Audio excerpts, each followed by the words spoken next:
Christ ayant donc souffert pour nous dans la chair, vous aussi, armez-vous de cette même pensée.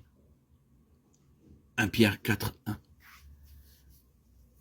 Bien que l'adversaire soit un ennemi déjà vaincu, bien que nous ayons à notre disposition l'arme victorieuse, le précieux sang de Christ, nous sommes impuissants à combattre et à vaincre les puissances du mal qui nous attaquent si l'esprit du crucifié ne demeure pas en nous et s'il n'y grandit pas. L'apôtre Pierre, nous rappelant que Jésus a souffert pour nous dans la chair, nous exhorte à suivre l'exemple du Maître et à savoir souffrir au sein de ce monde mauvais. Lui, le Seigneur, il vint ici-bas comme serviteur et dans la faiblesse, choisissant d'être rendu semblable aux hommes, bien qu'il fût le Tout-Puissant. De propos délibérés, il suivit le chemin de l'humiliation, quoiqu'il fût le Fils de Dieu. Il le suivit jusqu'à la croix, la mort honteuse de la croix, acceptant la coupe la plus humiliante, la plus douloureuse que notre monde pouvait lui donner à boire.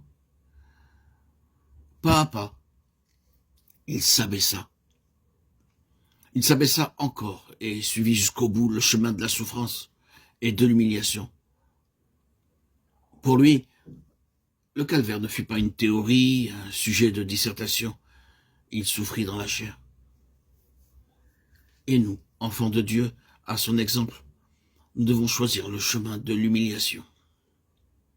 Ayez une même pensée que Jésus-Christ a eue, demande l'apôtre. Si nous voulons que l'esprit de sacrifice qui conduisit Jésus à la mort nous soit départi, s'il habite en nous, nous cessons de pécher. 1 Pierre 4, 1.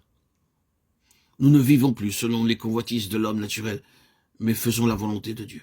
Sans doute, l'entourage trouve étrange la conduite du racheté. Celui-ci doit s'attendre à ce qu'on dise du mal de lui, et même il est heureux lorsqu'à cause de Christ, il est maltraité et qu'on dit faussement contre lui toutes sortes de mal. L'Esprit de Dieu, l'Esprit de gloire demeure sur lui, et c'est parce que Dieu l'a scellé de son sceau qu'il est calomnié. Qu'importe, en son enfant Christ est glorifié. 1 Pierre 4, 14. Buvons donc aussi à la coupe que le Seigneur a bu. Aspirons à connaître toujours plus l'esprit du calvaire pour remporter la victoire. Fortifiés intérieurement par son esprit, nous sommes alors victorieux par le sang de l'agneau et faisons à notre tour l'expérience avec les rachetés de tous les siècles que notre grand ennemi est invaincu.